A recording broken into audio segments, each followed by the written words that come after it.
ஹச்பில இருந்து புதுசா லான்ச் பண்ண கேமிங் லேப்டாப் ரிவ்யூக்காக சென்ட் பண்ணிருக்காங்க. விக்டஸ் அப்படின்ற இந்த ஒரு மாடல்லையே ஸ்பெஷல் எடிஷன் வந்து விட்டுருக்காங்க.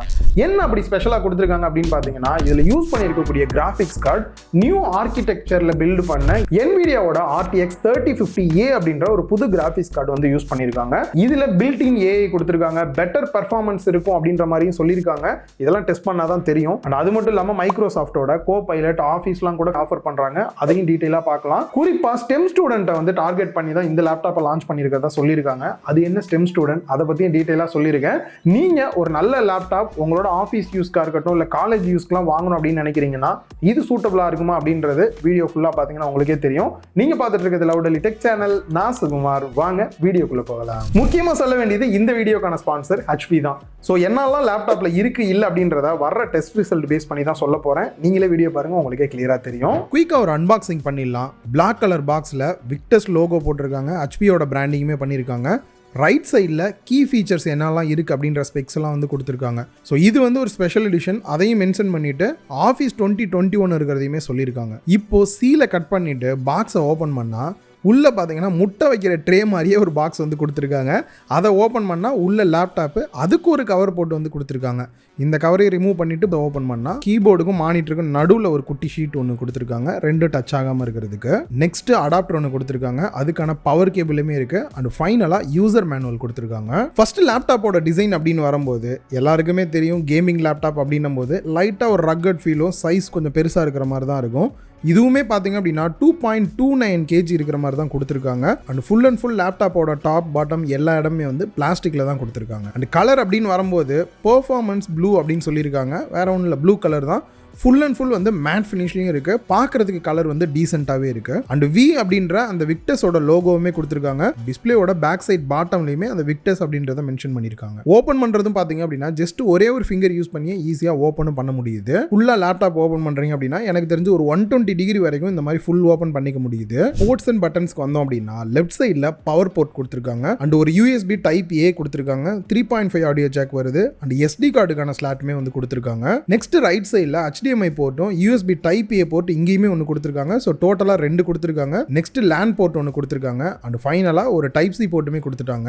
லேப்டாப் ஓப்பன் பண்ணதுக்கப்புறம் இந்த ஹிஞ்சி ஏரியா பார்த்தீங்க அப்படின்னா செப்பரேட்டாக ப்ரொஜெக்ட் ஆகி வந்திருக்கிற மாதிரியான ஒரு ஃபீல் வந்து கொடுக்குது. கீபோர்டு அப்படின்னு வரும்போது ஃபுல் சைஸ் கீபோர்டு கொடுத்துருக்காங்க. ஆக்சுவலாக சைடில் வந்து அந்த நம்பர் பேடுமே வந்துடுது. கீபோர்டை ப்ரெஸ் பண்ணும்போது அந்த கிளிக்கி சவுண்டு வந்துட்டு பெருசாக இல்லை, ரொம்பவே சாஃப்டாக இருக்கிற மாதிரி வந்து கொடுத்துருக்காங்க. அதை தாண்டி பேக் லைட் வந்து ஒயிட் லைட் வந்து கொடுத்துருக்காங்க. ஸோ யூஸ் பண்ண வரைக்கும் பெருசாக இஷ்யூ எதுவுமே இல்லை, ரெஸ்பான்ஸ்லாம் ரொம்பவே நல்லா தான் இருந்தது. ட்ராக் பேட் அப்படின்னு வரும்போதும் லார்ஜ் சைஸாக கொடுத்துருக்காங்க. நார்மல் யூஸ்க்குலாம் நல்லாவே ரெஸ்பான்ஸ் இருக்குது. ஸோ கேம் பிளே அப்படின்னு வரும்போது மோஸ்ட்லி நம்ம வந்து மவுஸ் தான் யூஸ் பண்ண போகிறோம். ஸோ அந்த வகையில் ட்ராக் பேடுமே நல்லா இருக்குது. நெக்ஸ்ட் முக்கியமாக டிஸ்பிளேக்கு வந்தோம் அப்படின்னா பெசல்ஸ் லெஃப்ட் அண்ட் ரைட் வந்து கம்மியாக இருக்குது, டாப்பில் கொஞ்சம் அதிகமாக இருக்குது. பாட்டமில் பார்க்கும்போதே உங்களுக்கு எப்படி இருக்குன்றது தெரிஞ்சிருக்கும். டிஸ்பிளேயோட சைஸுக்கு வந்தோம் அப்படின்னா 15.6 inch ஃபுல் HD டிஸ்பிளே கொடுத்துருக்காங்க. IPS LCD டிஸ்பிளே தான் இதில் யூஸ் பண்ணியிருக்காங்க. அண்ட் ஆன்டி கிளார் கோட்டிங் வந்து கொடுத்துருக்காங்க. இதனால் நீங்கள் நார்மல் டிஸ்பிளேலாம் ஃப்ளாஷ் அடிக்கிறீங்க, பேக் சைடில் லைட் இருக்குது அப்படின்னா டிஸ்பிளேல வந்து அப்படியே தெரியும், நம்மளால் யூஸ் பண்ண முடியாது. பட் இதில் இந்த கோட்டிங் இருக்கனால டிஸ்பிளே பார்க்குறதுக்கு இன்னுமே கிளியராக பெட்டராக இருக்குது, பேக் சைடில் லைட் இருந்தாலும் கூட. நெக்ஸ்ட்டு இது ஒரு gaming laptop. So refresh rate பார்த்தீங்கன்னா 144 Hz வந்து கொடுத்துருக்காங்க. ரியலாகவே யூஸ் பண்ணுறதுக்கு செம ஸ்மூத்தான ஃபீல்லாம் நல்லாவே வந்து கிடைக்குது. அண்ட் பிரைட்னஸ் அப்படின்னு பார்க்கும்போது 250 nits வந்து கொடுத்துருக்காங்க. இண்டோரில் ரொம்பவே மேனேஜ் பண்ணுற மாதிரி தான் இருக்குது, பெருசாக இஷ்யூ இல்லை.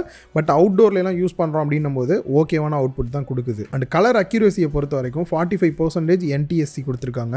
ஓவரால் டிஸ்பிளேயோட குவாலிட்டி எந்த அளவுக்கு இருந்துச்சு அப்படின்னு பார்க்கும்போது கேமிங்காகவே ஸ்பெஷலாக இருக்கக்கூடிய இந்த மாதிரி லேப்டாப்பில் பார்த்தீங்கன்னா 144 Hz ரிஃப்ரெஷ் ரேட் கொடுத்துருக்கிறது கேமிங்க்கு நல்லாவே ஆப்டாக இருக்கக்கூடிய ஒரு டிஸ்பிளேவாக தான் இருக்குது. அண்ட் அது மட்டும் இல்லாமல் ஒரு வாரத்துக்கு மேலே லேப்டாப் யூஸ் பண்ணி பார்த்துட்டு இருக்கேன். எனக்கு தெரிஞ்ச saturation level, contrast, weaving angle எல்லாமே வந்துட்டு லேப்டாப்பில் பெட்டராகவே இருக்கு. OS அப்படின்னு வரும்போது Windows 11 ஹோம் வந்து யூஸ் பண்ணியிருக்காங்க. ஹைலைட்டாக சொல்லணும் அப்படின்னா சில டிப்ஸ் உங்களுக்கு கொடுக்கலாம் அப்படின்றீங்க. ஆல்ரெடி உங்களுக்கு தெரியுமா, புதுசாக சொன்னது நல்லா இருந்தது, நானுமே ட்ரை பண்ணி பார்க்குறேன் அப்படின்ற உங்களோட கருத்தை மறக்காம கமெண்ட் பாக்ஸில் கமெண்ட் பண்ணுங்க. இவங்களோட இந்த கோபைலட் பார்த்தீங்க அப்படின்னா AI ஃபீச்சர் தான் ஆல்ரெடி நம்ம நிறைய யூஸ் பண்ணிட்டு இருக்கோம். இது மூலியமா எக்கச்சக்கமான விஷயம் நம்ம டைரக்டா போய் கூகுளில் சர்ச் பண்ணாமே பண்ண முடியுது. சைடில் இருக்க கோபைலட் பட்டனை மட்டும் பிரஸ் பண்ணிட்டு ஆட் ஏ ஸ்கிரீன்ஷாட் ஆப்ஷன் இருக்கும், அதை கிளிக் பண்ணிட்டு உங்களுக்கு எதுலேருந்து எது வரைக்கும் புரியணுமோ அதை மட்டும் செலக்ட் பண்ணுங்க அப்படின்னாலே ஆட்டோமேட்டிக்காக வந்து அந்த இமேஜ் வந்து ஆட் ஆயிரும். இதுக்கப்புறம் இதை பேஸ் பண்ணி நீங்கள் ஏதாவது கொஸ்டின் கேட்கணும் இல்லை சம்மரி பண்ணி கொடு அப்படின்னாலே ஆட்டோமேட்டிக்காக அதுவே வந்து கிளியராக எக்ஸ்பிளனேஷன் பண்ணி கொடுத்துருது. ஸோ படிக்கிறவங்களுக்கு இது ரொம்ப யூஸ்ஃபுல்லாக இருக்கும். அண்ட் ரெண்டாவது வெயிட் லாஸ் லாஸ் ஜேர்னியில் இருக்கீங்க, நானே இதை ரொம்பவே இப்போ யூஸ் பண்ணிட்டு இருக்கேன், அடிக்ட் ஆன மாதிரி கூட எனக்கு தோணுது. நார்மலாக வந்து வெயிட் லாஸ் பண்ணோம் அப்படின்னாலே கேலரி டிஃபிஷியன்சி இருந்தால் சூப்பராக பண்ண முடியும். நார்மலாக ஒரு 1500 கேலரி வந்து டெய்லி நான் சாப்பிட போறேன்னு ஃபிக்ஸ் பண்ணிட்டீங்க அப்படின்னா சாப்பிடும்போது ஒவ்வொரு தாட்டி கால்குலேட் பண்ணணும்ல, அது வந்து டேரெக்டாக இதுவே வந்து பண்ணிக்குது. மார்னிங் வந்து நான் இவ்வளோ சாப்பிட்றேன், ஈவினிங் இவ்வளோ சாப்பிட்றேன், நைட் இவ்வளோ சாப்பிட்ருக்கேன் அப்படின்றத மட்டும் மென்ஷன் பண்ணீங்கனாலே எவ்வளோ கேலரிஸ் நீங்கள் சாப்பிட்ருக்கீங்க அப்படின்றத கால்குலேட் பண்ணி கொடுத்துருது. சப்போஸ் பேலன்ஸ் கேலரி கொஞ்சம் இருக்கு, எதை சாப்பிட்டு நான் ஃபில் பண்ணணும் அப்படின்னு கேட்டாலுமே அதையுமே வந்து சொல்லுது. இந்த மாதிரி வெயிட் லாஸ் பண்றவங்களுக்குமே இது யூஸ்ஃபுல்லா இருக்கு. உங்களோட டெய்லி எக்ஸ்பென்ஸை வந்துட்டு நீங்க மேனேஜ் பண்ணணும் அப்படின்னாலுமே இதை பேஸ் பண்ணியே பண்ணலாம். சப்போஸ் இந்த மாதிரி ஒரு இமேஜ் இருக்கு, அதுல அக்கௌண்ட்ஸ் சில டீடைல்ஸ்லாம் நீங்க எழுதிருக்கீங்க அப்படின்னாலே அதை அப்லோட் பண்ணீங்க அப்படின்னாலே அதுவே கால்குலேட் பண்ணி உங்களுக்கு லிஸ்ட் போட்டு கொடுத்துரும். இது இன்னுமே ஈஸியா இருக்கு யூஸ் பண்றதுக்கு. ஸோ முக்கியமா விண்டோஸ்ல பாத்தீங்கன்னா திடீர்னு டவுட் வந்துடும், இந்த செட்டிங்ஸ் எங்க போய் ஆன் பண்றதுன்னு தெரியலன்னா நேரா நம்ம கூகுளுக்கு தான் போவோம். அது ஏகப்பட்ட ஆப்ஷன் கொடுக்கும். அதுக்கு பதிலாக டைரக்டா இதுலயே நீங்க கேட்கக்கூடிய கொஸ்டின் என்டர் பண்ணீங்கனாலே போதும், எக்ஸாக்டா செட்டிங்ஸ் எப்படி போகணுன்றத கூட ஈஸியா எடுத்து கொடுத்துருது. அண்ட் அதே மாதிரி நீங்க ஒரு ப்ரோக்ராம் பண்ணிட்டு இருக்கீங்க, திடீர்னு கோடிங்ல வந்து டவுட் இருக்கு அப்படின்னாலுமே நீங்க கோடிங்ஸ் கேட்டாலும் கூட உங்களுக்கு கோடிங் எடுத்து கொடுத்துரும் ஈஸியாவே. இது மட்டும் இல்லாம மைக்ரோசாஃப்ட் ஆஃபீஸ் 2021 வந்து டிஃபால்ட்டாவே கொடுத்துறாங்க. ஸோ இதனால தனியா தேவையில்லாத ஆப்ஸ் நீங்க இன்ஸ்டால் பண்ணணும்னு தேவையில்லை. எக்ஸல் யூஸ் பண்ணணும், இல்லை பிபிடி எல்லாம் யூஸ் பண்ணணும் அப்படின்னாலுமே இதை யூஸ் பண்ணி நீங்க பண்ணிக்க முடியும். வெப் கேமரா அப்படின்னு வரும்போது 720p ரெக்கார்ட் ஆகிற மாதிரி கொடுத்துருக்காங்க. அண்ட் டியூவல் அரே மைக்குமே கொடுத்துருக்காங்க. மைக்கோட பிக்கப் பெட்டராகவே இருக்கு. வீடியோட குவாலிட்டி எல்லாம் வந்து ஓகேவா தான் இருக்கு. சப்போஸ் கேம் பிளே பண்றீங்க அப்படின்னா அதுக்கு யூஸ் பண்றதுக்கு இது செட்டா இருக்கும். கேமரா ஆன்ல இருக்கா இல்லையா அப்படின்றத தெரிஞ்சுக்கிறதுக்கு இண்டிகேட் லைட் வந்து கொடுத்துருக்காங்க. ஸோ இது கூட வந்து ஒரு பிசிக்கல் சட்டர் பட்டன் மாதிரி கொடுத்துருந்தாங்கன்னா இன்னும் கொஞ்சம் பிரைவசிக்கு பெட்டரா இருந்திருக்கும். ஆடியோ அப்படின்னு பார்க்கும்போது பாட்டம்ல வந்து கொடுத்துருக்காங்க. டியூவல் ஸ்பீக்கர் செட்டப் தான். சவுண்ட் குவாலிட்டி அப்படின்னு வரும்போது ஓகேவா இருக்கிற மாதிரி தான் இருக்கு. ரொம்ப பெஸ்ட்லாம் சொல்ல முடியாது. மோஸ்ட்லி கேமிங் லேப்டாப்ல இந்த அளவுக்கு தான் நமக்கு அவுட்புட் கிடைக்கும். ஏன்னா மேக்ஸிமம் நம்ம ஹெட்ஃபோன் மாட்டி தான் யூஸ் பண்ண போறோம். ஃபர்ஸ்ட் இதுல இருக்கக்கூடிய ஹார்ட்வேர்ஸ்லாம் என்னென்னு பார்த்துட்டு பர்ஃபார்மன்ஸ் எப்படி இருந்ததுன்னு பார்க்கலாம். அந்த வகையில் இதில் இன்டெலோட core i7 12th generation processor use பண்ணியிருக்காங்க. இது H சீரிஸ் ப்ராசர் அப்படின்றனால பர்ஃபார்மன்ஸ் டார்கெட் பண்ணக்கூடிய ஒரு ப்ராசர் தான் இது. அண்ட் இதில் 10 கோர்ஸும் 16 த்ரெட்ஸும் யூஸ் பண்ணியிருக்காங்க. கோர்ஸை பொறுத்த வரைக்கும் 6 பர்ஃபார்மன்ஸ் கோரும் 4 எஃபிஷியன்சி கோரும் யூஸ் பண்ணியிருக்காங்க. இன்டெலோட டர்போ பூஸ்ட் டெக்னாலஜி இருக்குன்னு சொல்லியிருக்காங்க. இதோட யூஸ் என்ன அப்படின்னா ஆட்டோமேட்டிக்காவே வந்துட்டு நீடு இருக்கிற இடத்துல வந்துட்டு ப்ராசரோட கிளாக் ஸ்பீடை வந்து ஆட்டோமேட்டிக்காக இன்க்ரீஸ் பண்ணி கொடுக்கும். இந்த லேப்டாப் ஒரு ஸ்பெஷல் எடிஷன் சொன்னேன். அதுக்கான ரீசன் பார்த்தீங்கன்னா இதில் இருக்கக்கூடிய டெடிகேட்டட் GPU தான். இதில் Nvidiaவோட GeForce RTX 3050A அப்படின்ற 4GB கிராஃபிக்ஸ் கார்டு வந்து யூஸ் பண்ணியிருக்காங்க. இதில் என்ன ஸ்பெஷல் அப்படின்னு பார்த்தீங்கன்னா இவங்களோட நியூ ஆர்கிடெக்சர் 40 சீரீஸில் யூஸ் பண்ண அதே Ada Lovelace அப்படின்ற ஒரு ஆர்கிடெக்சரில் தான் வந்து இதையுமே பில்டு பண்ணியிருக்காங்க. இதில் நிறைய இன்பில்டு AI ஃபீச்சருமே கொண்டு வந்திருக்குன்ற மாதிரி சொல்லியிருக்காங்க. இது இவங்களோட பழைய ஆர்கிடெக்சரை கம்பேர் பண்ணும்போது 2 மடங்கு வந்து இன்னும் பர்ஃபார்மன்ஸ் பெட்டராக இருக்கும் அப்படின்னு சொல்கிறாங்க. ரே ட்ரேசிங் எஃபிஷியன்சியுமே பூஸ்ட் பண்ணியிருக்காங்க. அண்ட் இன்கேம் ஃப்ரேம் ரேட்டுமே வந்து 25% வரைக்கும் இம்ப்ரூவ் பண்ணியிருக்கதா சொல்லியிருக்காங்க. இதனால கேம் பிளேலாம் பண்றீங்க அப்படின்னும் போது அந்த ஷேடோஸ் இன்னுமே வந்து பெட்டரா ஒரு நல்ல 3D ஃபீல் வந்து உங்களுக்கு கொடுக்கும். அண்ட் கேமிங் அப்படின்னு வரும்போது PUBG வந்து ப்ளே பண்ணி பார்த்தோம். அதுவும் அல்ட்ரா செட்டிங்ஸ்ல ப்ளே பண்ணும்போது 70 FPS ஆவரேஜ் வந்து கிடைச்சது. இதோட கொஞ்சம் மேக்ஸிமம் கூட மூவ் ஆகி தான் போச்சு. GTA 5 வந்து ப்ளே பண்ணி பார்த்தேன். மேக்ஸிமம் செட்டிங்ஸ்ல 102 FPS வரைக்குமே ஆவரேஜே வந்து கிடைச்சிருந்தது. ஸோ அதுலயுமே கொஞ்சம் மேக்ஸிமம் வரைக்குமே வந்து போயிருந்தது. அண்ட் கேம் பிளே பண்ணும் போதுமே நல்லாவே ஸ்மூத்தா இருக்கிற ஃபீல் தான் வந்து கொடுத்தது. எந்த இடத்துலையும் பெருசா லேக் இந்த மாதிரிலாம் வந்து நான் பார்க்கல. அண்ட் கேம் பிளே பண்ணும்போது கண்டிப்பாக கேமிங் பிசி கூலிங் வந்து பெட்டராகவே இருக்கணும். இதில் தெர்மல் மேனேஜ்மெண்ட் எந்த அளவுக்கு பண்ணியிருக்காங்க அப்படின்னு பார்க்கும்போது ஏர் இன்டேக்கை பொறுத்த வரைக்கும் பாட்டமில் எடுத்துட்டு எப்பயும் போல லேப்டாப்போட இந்த பேக் சைடில் வந்துட்டு ஏர் அவுட்லெட் வந்து அதுவும் லெஃப்ட் சைடில் வந்து கொடுத்துருக்காங்க. அட்வான்ஸ்டு தெர்மல் டிசைன் பண்ணியிருக்கோம் அப்படின்ற மாதிரி சொல்லியிருக்காங்க. நான் யூஸ் பண்ணி பார்த்த வரைக்கும் குறிப்பாக கேம் பிளே பண்ணும்போது பார்த்தீங்கன்னா ஹீட்டிங் வந்து ரொம்பவே அதிகமாக இல்லாமல் நல்லாவே வந்து தெர்மல் மேனேஜ்மெண்ட் பண்ணுது. ஆனால் அதே சமயம் ஃபேன் ஓடுற சவுண்டு வந்து பார்த்தீங்கன்னா நாய்ஸ் அதிகமாக தான் இருக்குது. பொதுவாக கேமிங் லேப்டாப் அப்படின்னாலே இந்த சவுண்டு வரதான் செய்யும், இதுலையுமே வருது. பட் நார்மலாக இந்த கீபோர்டு இருக்க ஏரியாலாம் வந்துட்டு பார்த்தீங்கன்னா கேமிங் லேப்டாப்னா ஹீட் ரொம்பவே அதிகமாக இருக்கும். பட் இதில் அதையுமே நல்லா மேனேஜ் பண்ணியிருக்காங்க. பெரிய லெவலில் ஹீட் ஆகிற மாதிரியே ஃபீல் எங்கேயும் இல்லை. அண்ட் ரேம் அப்படின்னு பார்க்கும்போது 2 ஸ்லாட்ல 8GB கொடுத்துருக்காங்க. டோட்டலாக வந்து 16GB வருது. அண்ட் SSD அப்படின்னு பார்க்கும்போது 1TB வரைக்கும் SSD கொடுத்துருக்காங்க. கனெக்டிவிட்டியை பொறுத்த வரைக்கும் Wi-Fi 6E கொடுத்திருக்காங்க and Bluetooth 5.3 ஓட வருது. ரியல் லைஃப்ல பர்ஃபார்மன்ஸ் எப்படி இருக்குன்னு பார்க்கிறதுக்கு முன்னாடி சிந்தட்டிக் பெஞ்ச்மார்க்ஸை வந்து பார்த்தரலாம். Cinebench R23ல டெஸ்ட் பண்ணும்போது சிங்கிள் கோர் வந்துட்டு 1696 வந்திருந்தது. மல்டி கோர் வந்துட்டு 10989 வந்திருந்தது. அதுவே வந்து Cinebench 2024ல சிங்கிள் கோர் 97ம் மல்டி கோர் 617 வந்திருக்கு. Geekbench 6 பொறுத்த வரைக்கும் சிங்கிள் கோர் 2269ம் மல்டி கோர் 9532 வந்திருக்கு. ஆல்மோஸ்ட் ஆன்லைன் ஸ்கோரோட ஈக்குவலா தான் வந்திருக்கு. GPU பொறுத்த வரைக்கும் வரைக்கும் 57,598 வந்திருக்கு. பேட்டரி கெப்பாசிட்டி அப்படின்னு பார்க்கும்போது 52.5 வாட் வரும். 135 வாட்ஸ் அடாப்டர் வந்து கொடுத்துருக்காங்க.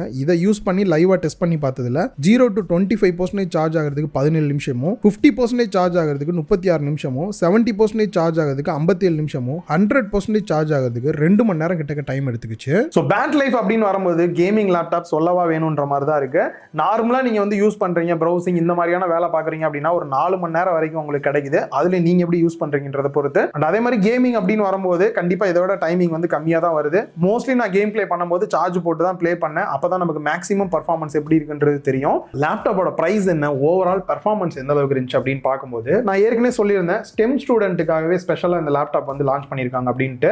இந்த ஸ்டெம்ன்றதுக்கு வந்து எக்ஸ்பிளனேஷன் பார்த்தீங்கன்னா சயின்ஸ், டெக்னாலஜி, இன்ஜினியரிங் அண்ட் மேத்தமேட்டிக்ஸ்னு சொல்றாங்க.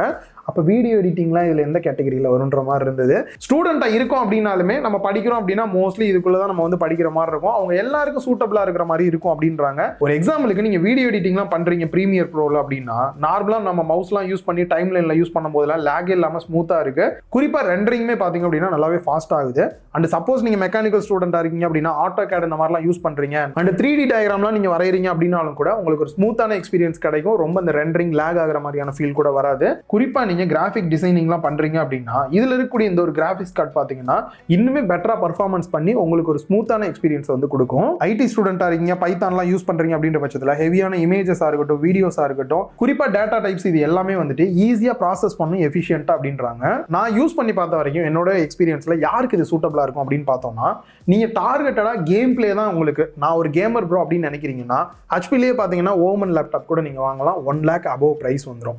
ஆனா அதே சமயம் நான் ஒரு ஸ்டூடெண்ட் ப்ரோ, அப்பப்போ சும்மா கேம் பிளே பண்ண போறேன், மற்றபடி ஸ்டூடெண்ட் எல்லாருமே யூஸ் பண்ணக்கூடிய ஆட்டோ கேடா இருக்கட்டும், இல்லை ப்ரீமியர் ப்ரோ, இல்லை குறிப்பாக பைத்தான் இந்த மாதிரியான சாஃப்ட்வேர்லாம் நான் ரொம்ப ஸ்மூத்தாக லேகே இல்லாமல் யூஸ் பண்ணணும் அப்படின்னு நினைக்கிறவங்களுக்கு கண்டிப்பாக இது ஒரு சூட்டபிளான லேப்டாப்பாக இருக்கும். இதோட பிரைஸ் அப்படின்னு பார்த்தோம்னா 86,000 ரூபா கிட்ட பிரைஸ் பண்ணியிருக்காங்க. இது இல்லாமல் 3,999 இருந்து இஎம்ஐ ஆஃபர்ஸ்லாம் இருக்கு. ஸோ நீங்க கேம் டிசைன் பண்றீங்க, இல்லை கேம் ப்ரோக்ராமிங் பண்றீங்க, இதுக்கான ஸ்பெஷல் கோர்ஸ் எதிர்பார்க்குறீங்க அப்படின்னா ஃப்ரீயாவே வந்து EDX சர்டிஃபைட் கோர்ஸ் வந்துட்டு ஹெச்பில இருந்து ஆஃபர் பண்றாங்க. ஸோ இதுக்கான டீடைல் லிங்க் வந்து கீழே டிஸ்கிரிப்ஷன்ல கொடுத்துருக்கேன், செக் பண்ணி பாருங்க. இது அவைலபிலிட்டி அப்படின்னு பார்க்கும்போது அமேசான், பிளிப்கார்ட், ரிலையன்ஸ் டிஜிட்டல், குரோமால கூட வாங்கிக்கலாம். டைரக்டா ஹெச்பில தான் வாங்கணும் அப்படின்னு நினைச்சீங்கன்னா ஹெச்பி வேர்ல்ட் இல்லாட்டி ஓமன் பிளே கிரவுண்ட் ஸ்டோர்ல கூட நீங்க வாங்கிக்க முடியும். கீழே டிஸ்கிரிப்ஷன்ல எல்லாத்துக்கான லிங்க் கொடுத்துருக்கேன், செக் பண்ணி பாருங்க. அண்ட் அது மட்டும் இல்லாம அந்த கோ பைலட் பத்தி நான் சொல்லியிருந்தது உங்களுக்கு பிடிச்சிருந்ததா, நீங்க ட்ரை பண்ணீங்களா? உங்களோட கருத்துக்களையும் கீழே கமெண்ட் பாக்ஸ்ல மறக்காம கமெண்ட் பண்ணுங்க. இந்த வீடியோ உங்க எல்லாருக்குமே யூஸ்ஃபுல்லா இருந்திருக்கும் அப்படின்னு நினைக்கிறேன். இந்த வீடியோ பிடிச்சிருந்தா லைக் பண்ணுங்க, உங்க ஃப்ரெண்ட்ஸ் கூட ஷேர் பண்ணுங்க. மறக்காம லவுட் டெக் சேனலுக்கு உங்களோட சப்போர்ட்டை கொடுங்க.